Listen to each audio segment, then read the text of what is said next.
जय भोलेनाथ की रुद्र संहिता युद्ध खंड 36वां अध्याय। शंखचूड़ को उद्देश्य कर देवताओं का दानव के साथ महासंग्राम। सन्नत कुमार जी बोले, उस दूत ने वहां जाकर शिव जी की सारी बात तथा उनका निश्चय विस्तार पूर्वक यथार्थ रूप से कह दिया।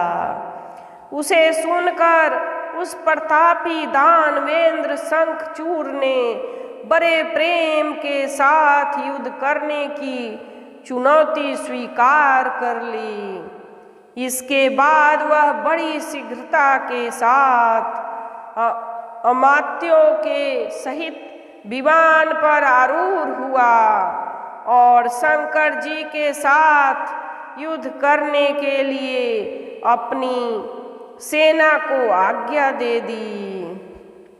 शिव जी ने भी शीघ्रता से अपनी सेना एवं देवताओं को युद्ध के लिए प्रेरित किया और वे स्वयं सर्वेश्वर होकर लीला पूर्वक युद्ध के लिए तैयार हो गए।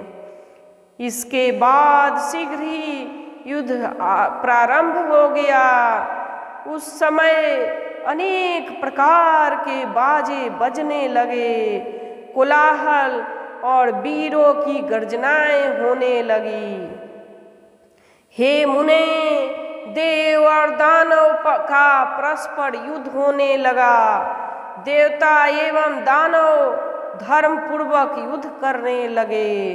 स्वयं महेंद्र वृषपर्वा के साथ तथा भास्कर विप्रचिति के साथ धर्म पूर्वक युद्ध करने लगे। दंभ के साथ विष्णु का महान युद्ध होने लगा। काल कालासुर के साथ, अग्नि गो कर्ण के साथ, कुबेर काल के साथ, विश्वकर्मा मय के साथ, मृत्यु भयंकर के साथ, यमराज संहार के साथ, वरुण कालंबिका के साथ, कालंबिक के साथ, समीरन चंचल के साथ, बुध घट पृष्ठ के साथ, शनैश्चर रक्ताक्ष के साथ, जयंत रत्नसार के साथ, अष्ट वसु वर्ष गणों के साथ, अश्विनी कुमार दोनों दीप्तिमनों के साथ, नलकूबर धूम्र के साथ, धर्म धुरंधर के साथ, मंगल गणकाक्ष के साथ, वैश्यवान शोभाकर के साथ, कामदेव पिपीठ के साथ, बाढ़ो आदित्य गोकामुख चूर्ण खड़ग नामक असुर धूम्र सहल विश्व प्रतापी एवं पलाश के साथ धर्म पूर्वक युद्ध करने लगे। शिव की सहायता प्राप्त कर देवगण असुरों के साथ युद्ध करने लगे।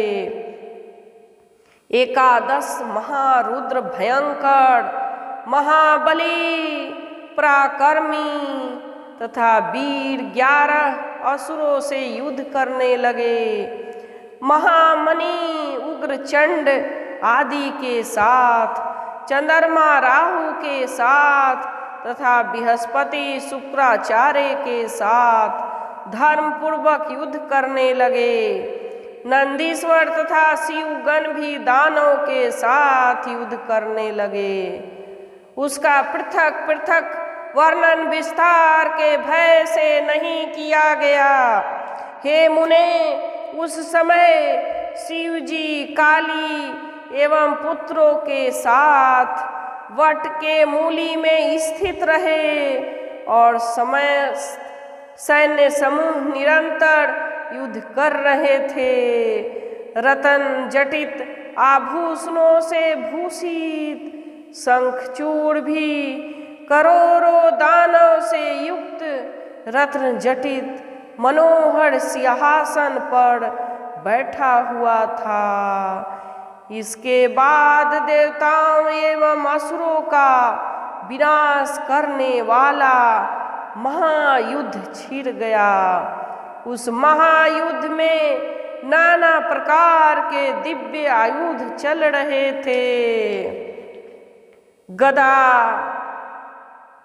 रिष्टि, पटिश, चक्र, भुसुंडी, प्रास, मुक्तर, निस्त्रिंस, भाला, परीघ, शक्ति, उन्मुख, परशु, वाण, तोमर, खड्ग, सहस्त्रों तोपे, भिंदीपाल एवं अन्य शस्त्र वीरों के हाथों में शोभित हो रहे थे।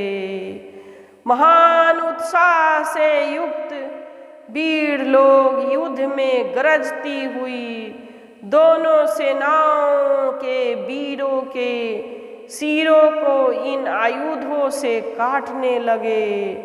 हाथी, घोड़े, रथ, पैदल तथा अनेक प्रकार के सवार सहित वाहन युद्ध में कट रहे थे। भुजा, जंघा, हाथ, कटी, दोनों कान, पैर, ध्वज, बाण, तलवार, कवच एवं उत्तम आभूषण कटकर पृथ्वी पे गिरने लगे। उस समय योद्धाओं के कटे हुए किरीट कुंडल युक्त सिरों से तथा हाथियों के कटी हुई सूंडों से, कटी हुई आभूषण युक्त भुजाओं तथा कटे हुए आयुधों एवं कटे हुए अन्य अंगों से समस्त पृथ्वी मधुमक्खी के छतों के समान फट गई। युद्ध में कटे हुए सिरों की आंखें से कबंध की ओर देखते हुए योद्धा शस्त्र धारण किए हुए भुजाओं को ऊपर की ओर उठाकर जहां तहां दौड़े रहे थे। महाबलवान एवं महापराक्रमी वीर तीव्र नाद करते हुए अनेक प्रकार के शस्त्रों से परस्पर युद्ध कर रहे थे। कुछ योद्धा युद्ध में स्वर्ण मुख वाले बाणों से योद्धाओं को मारकर जल वृष्टि करने वाले मेघों के समान वीर गर्जना कर रहे थे। कोई वीर चारों ओर से अपने बाणों से रथ सहित सारथी को इस प्रकार ढक दे रहा था जिस प्रकार बादल सूर्य को ढक लेता है। द्वंद्व युद्ध करने वाले वीर एक दूसरे से भिड़कर ललकारते हुए तथा एक दूसरे के आगे जाते हुए मर्म स्थल पर प्रहार करते हुए आपस में युद्ध कर रहे थे। उस महायुद्ध में वीर समूह चारों ओर से अपने हाथों में नाना प्रकार के ध्वज तथा आयुध लेकर सिंहनाद करते हुए दिखाई पड़ रहे थे। उस युद्ध में महावीर महान शब्द करने वाले अपने शंख को पृथक पृथक बजा रहे थे। प्रसन्न होकर घोर नाद कर रहे थे।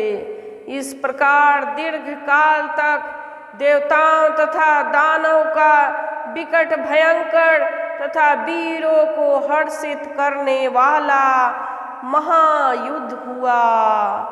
परमात्मा महाप्रभु शंकर की यह लीला है जिसने देवता, मनुष्य एवं असुरों सहित सभी को मोहित कर रखा है। जय भोलेनाथ की। रुद्र संहिता युद्ध खंड 36वां अध्याय समाप्त। जय भोलेनाथ की। जो भी शिव महापुराण कथा सुन रहे हैं, प्रेम पूर्वक कमेंट बॉक्स में ओम नमः शिवाय लिखकर असीम भक्ति प्राप्त करें। जय भोलेनाथ। दुख से निवारण पाए। जय भोलेनाथ की जय।